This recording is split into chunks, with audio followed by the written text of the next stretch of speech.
All right, so we did a stem plot yesterday for the females, and then for the males, we also did a stem plot, but we did what's called splitting the stems, where we broke it down from 0 to 4 and then from 5 to 9 for the different stems. So now we are going to do what's called a back-to-back stem plot with common stems. So let's write down the stems.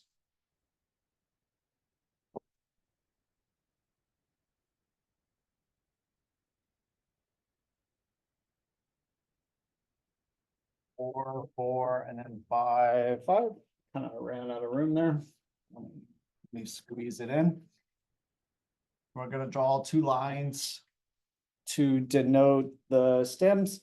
And then we use a back-to-back stem plot for when we have two sets of categorical variables there. So we're gonna put males on this side. And then the females on this side. And so we can go ahead and fill in the male side because it's exactly the same as this, what we did yesterday. So let's fill that in. 4, and then 5, 5, 5, 6, 7, 7, 7, 7, 8.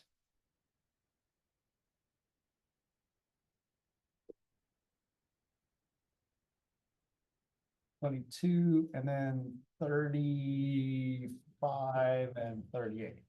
So the males look like that. And so now let's do the females, but you have to look at it, two things. Number one, we did not split the stems on the females. So look at that. And then the other thing is it's reversed in the order because we're going this way. Okay, so there were 3 females with 13 pairs of shoes. So we would have 3, 3, 3. There was 1 female with 15. So that would go on the next split stem. And then 1 female with 19 pairs of shoes. And so the 9 would go like there. Right there. And so it goes in order, but from the stem outwards. And so go ahead and fill in the rest of the stem plot there with the females. And I will do the same.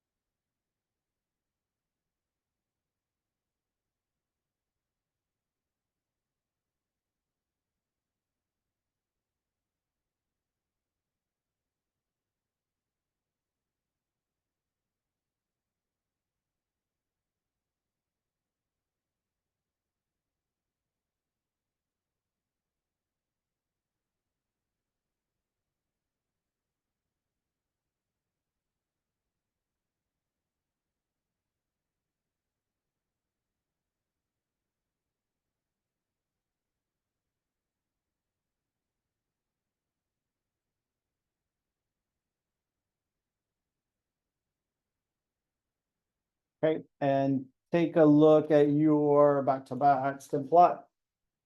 And make sure that it looks like mine.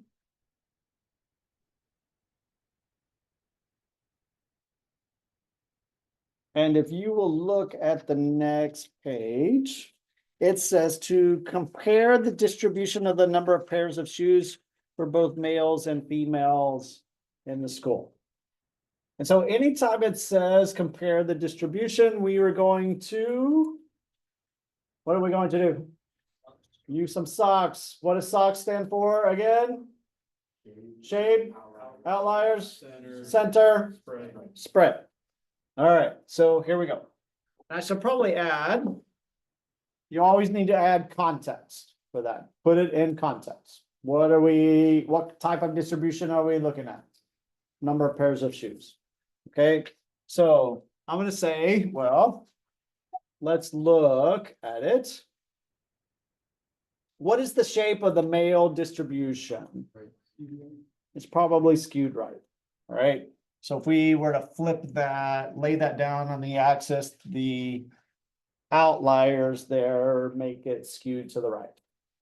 What is the shape of the females? And so keep in mind, right? We would have to kind of visualize that if we turn that over in our head and go from least to greatest, I would say it's probably right skewed also, although you might be able to make an argument that it's slightly symmetrical. I would probably take that, but I'm going to say it's right skewed. Okay, so we can say both the males and the females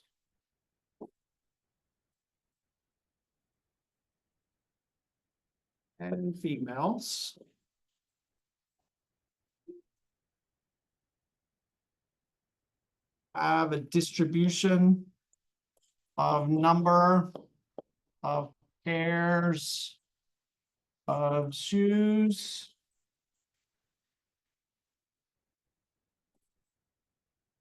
that are skewed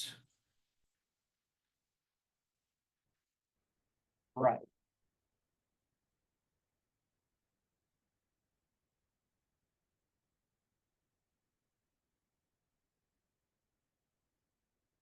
Are there any outliers? Yes.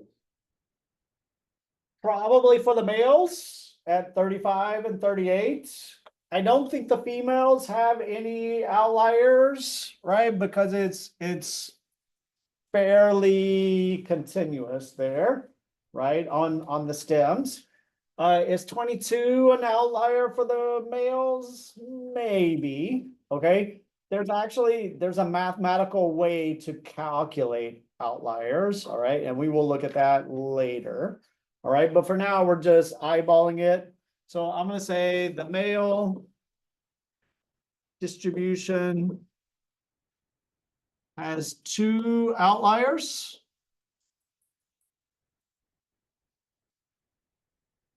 $35 and $38. And just put a little note and maybe 22. There are no apparent female outliers.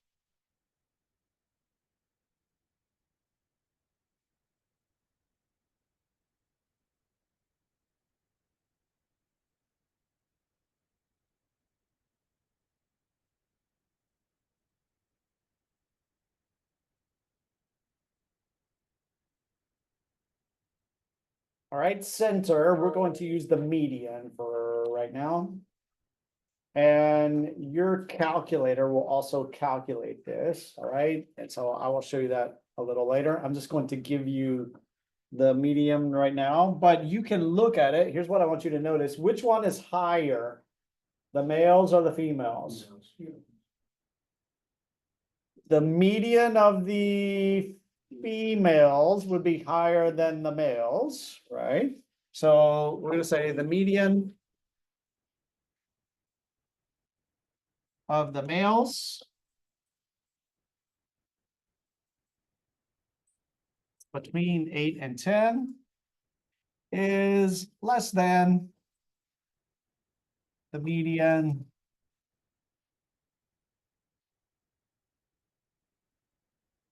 for the females,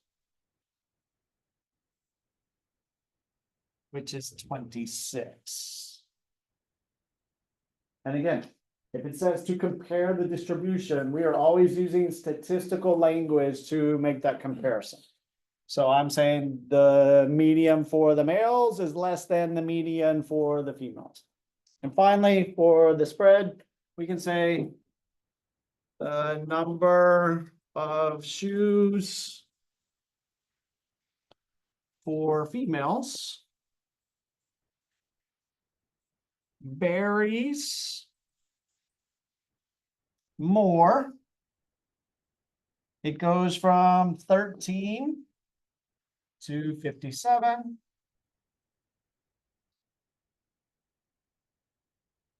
Than the males, which goes from 4 to 38.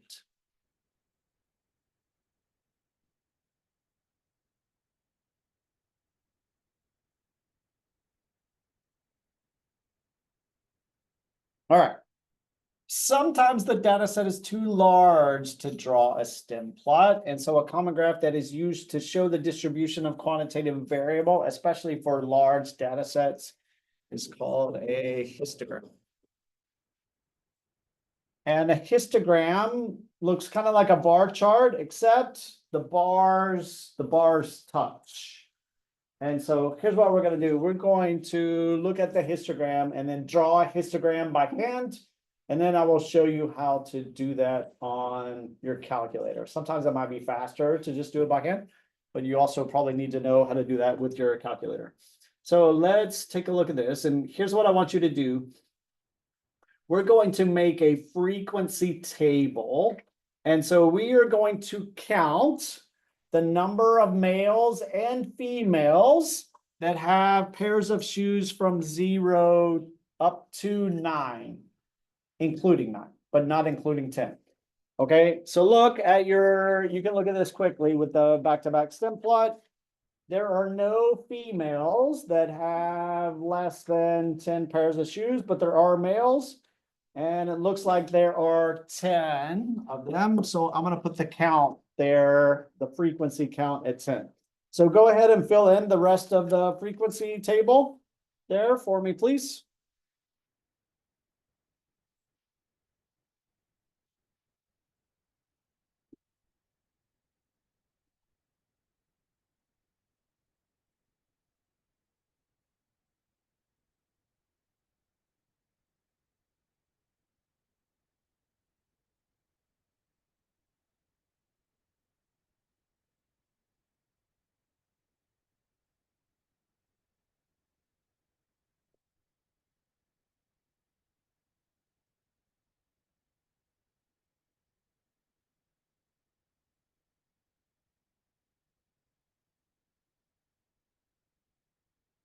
And then take a look at mine. All right. Make sure that you did not miscount there. I got 10, 12, 7, 6, 1, and 4 for a total of 40. Okay, so let's make a little histogram here.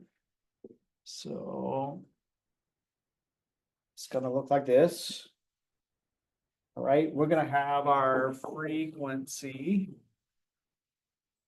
counts on the y-axis. I'm gonna scale it by 2s.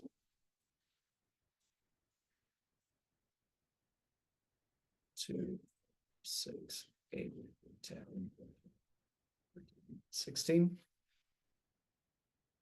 Okay, and then on the x-axis here, I'm going to scale it by 10.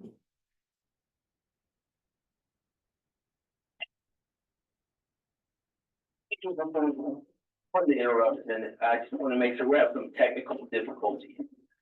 Just wanted everyone to know, if you didn't hear the announcement before, if you're not for sure, the drills have concluded. We are no longer on lockout. We are no longer on shelter in place. So we're back to business as usual. Thank you and have a great day. Glad to know that it is now over. Didn't even know there was one. Okay. These right here, okay, this is important. The x-axis, the width of the x-axis, these are called bins, B-I-N, bin. Okay, and I did that by 10. The reason that I chose 10, right, is because that's what we did here on the frequency counts. Okay, so let's draw the histogram. How many were in the first class there by 10? There was 10. So I'm going to go up to here and draw a little rectangle. And then the next one had 12. So it looks like that. Then we got 7. And then 6. And then 1. And then 4.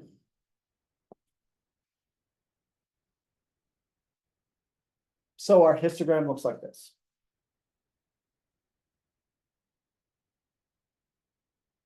What is the shape of our histogram? I think it's right skewed. Since we have the data, we can calculate the median and the minimum and the maximum and things like that. But let me point out, if we just have the histogram and nothing else, okay? We can tell where the median is, but not what it is exactly, because, okay, what's the total number of data points? There's 40. So the median would be 20, right? The middle. And where is it? Well, there's 10 in the first class, and then 22, 12 in the second one. So the median has to be somewhere between 10 and 20. Does that make sense, right? But if we don't have the data, we don't know what it is exactly. Same thing with the minimum and the maximum. If we just have the histogram, we know that the minimum is from 0 to 10, but we don't know what it is. And the maximum would be from 50 to 60, right? But we don't know that unless we actually have the data. All right, so now what I want to point out, let's look at the right-hand part over here. So this is a frequency table. This is a relative frequency table, which means we are doing the percentages. Okay, so I have 10 out of 40. So that gives me 25%. There, go ahead and fill in the relative frequency table. You can use your calculator if you need to find the percentages, but do that for me, please.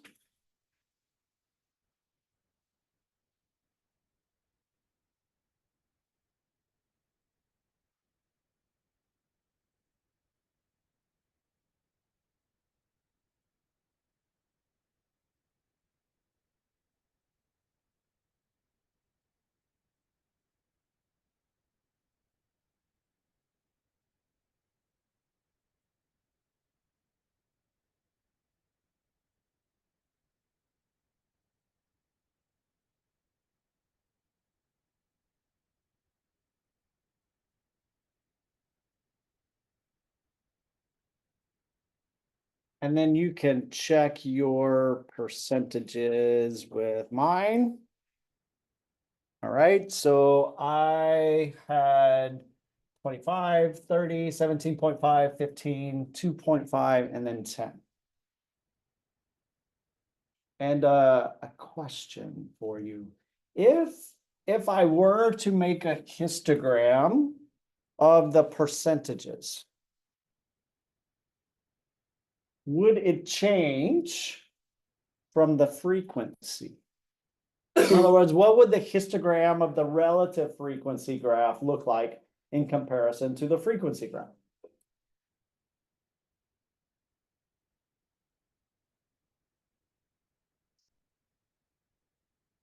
It would be the same, right? Why would it be the same? It's the same data, right? We're just looking at it as a percentage as opposed to a count, a frequency, but since it's proportional, right, it's going to look exactly the same. So let's do that real quick, all right? Let me do 10, 20, 30, 40, 50, 60.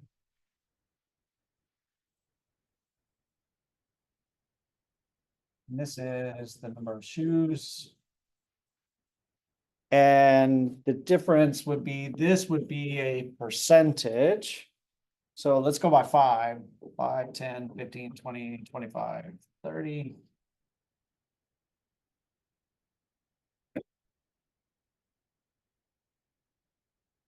And make a quick little histogram. So the first one was 25%. And the next one was 30.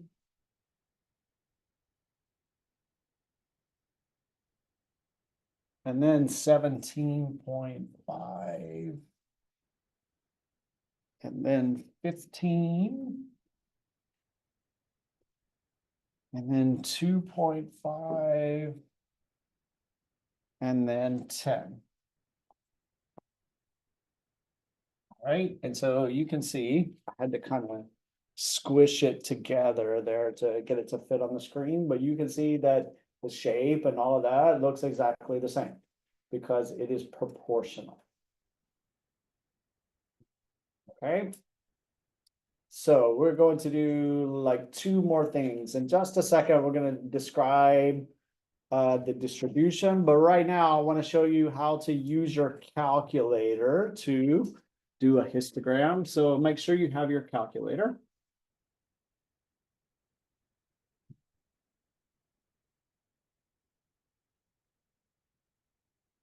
Right? And so you should have the data in and it should be named.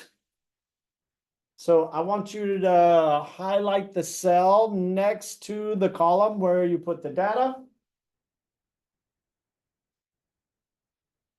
And we are going to add a page. So I'm going to hit Control Doc, which the blue part there, plus page is there, and then add data and stats. Okay, so add a page, Control Doc, and then option number 5 is add data and stats. And then take your cursor, and this is what we did yesterday for the dot plot. Click in the little rectangle at the bottom there, and then choose the variable. In this case, I want shoes. And you should get a dot plot of the shoes that looks like that.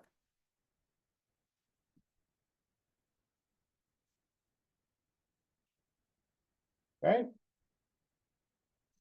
So now, take your cursor and put it above the dots in the white area, above the dots there. And I'm going to go to Menu. And then I'm going to choose Plot Type. And choose option number 3, which is histogram. And it gives me that. However, what do you notice? Okay, it's by, what's the scale of the x-axis? It's by 5 instead of 10. So I want to change that. All right, to make it match up with what was given to me in the frequency table there. And so the way that you do that, I'm going to hit, this time I'm gonna put my cursor right there and hit Control Menu. So Control Menu. And then I want to go to option number 5, which is bin settings. And click on equal bin width. And then it should pop up there with what it currently has, which is 5. And so I'm going to change that to 10. And hit OK. And it looks like that.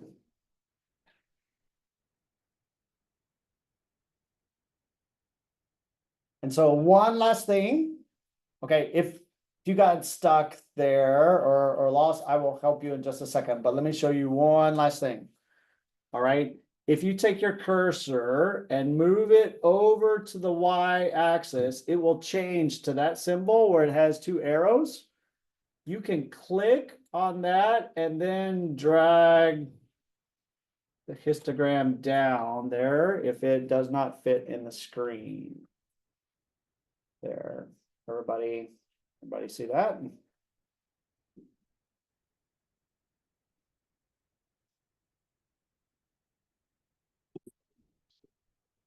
Okay, here we go.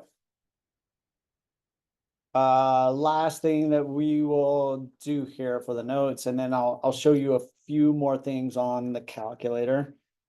This says describe the distribution of the number of pairs of shoes of teenagers at the school. And so we're going to do socks again on this. So look at the histogram. What is the shape of the combined males and female pairs of shoes distribution? Shape would be I would say skewed to the right. So put it in context, the distribution of number of pairs of shoes teenagers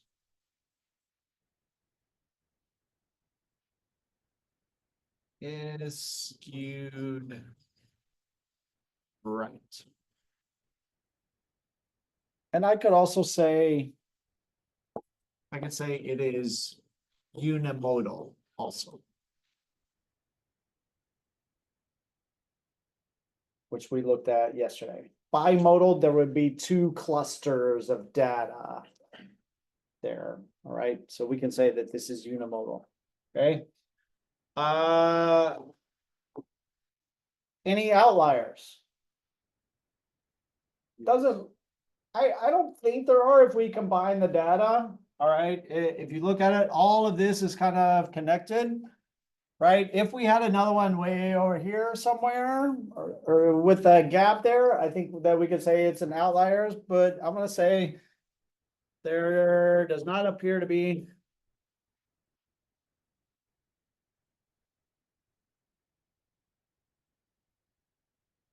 any outliers.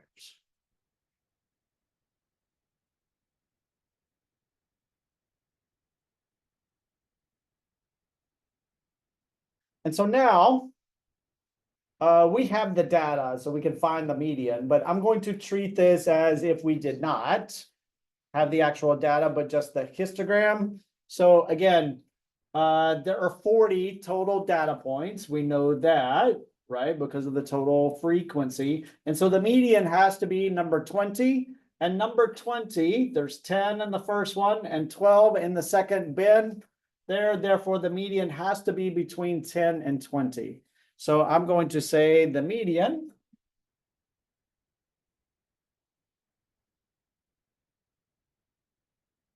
is between 10 and 20. And I'm going to do the same thing for the spread, right? Treat it as if we did not have the data. So we can say the spread is from less than 10 to more than 50, but less than 60.